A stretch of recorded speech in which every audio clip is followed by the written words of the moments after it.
Hello and welcome. I'm Craig Harrington, and today's topic is economic independence. The United States has no economic independence to speak of.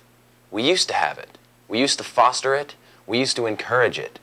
We used to dictate our own policies on monetary and economic decisions. We used to dictate our own trade policy and our own relations with other countries around the world. But no longer. The United States no longer has the capacity to dictate its own policy.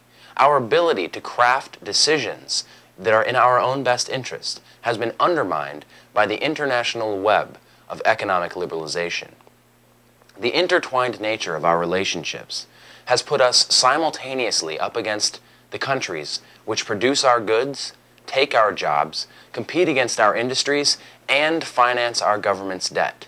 The situation in the United States is an untenable conflict of interests. The same countries which produce our goods also finance the debt that we need to survive.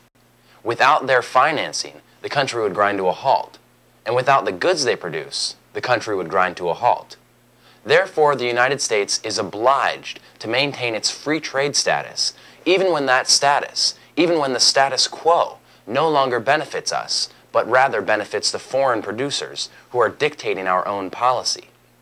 The United States cannot go it alone and simply adopt protectionism, because countries like Japan and India and China and the European Union, the coalition of nations which produce the goods and give out the government loans which keep the United States in operation, need the United States to keep open borders.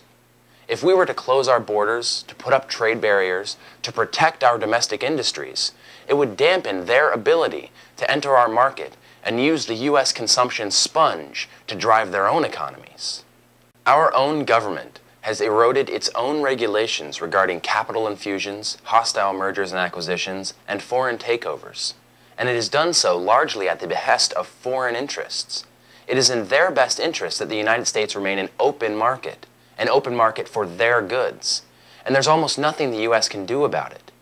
The United States doesn't produce anything of substance, so we cannot simply block imports. Our economy would grind to a halt without them.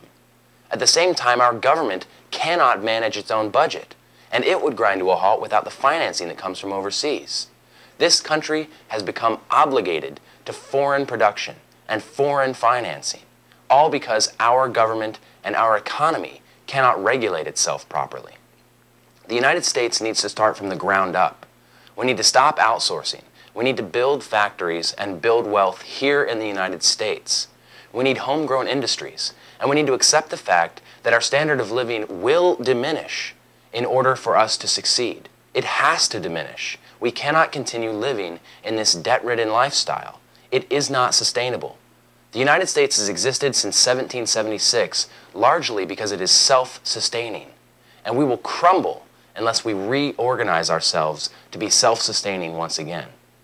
On behalf of concerned citizens, I'm Craig Harrington with economyincrisis.org News. Wake up, America! Open up your eyes! Wake up, America! Wake up! Produced by economyincrisis.org.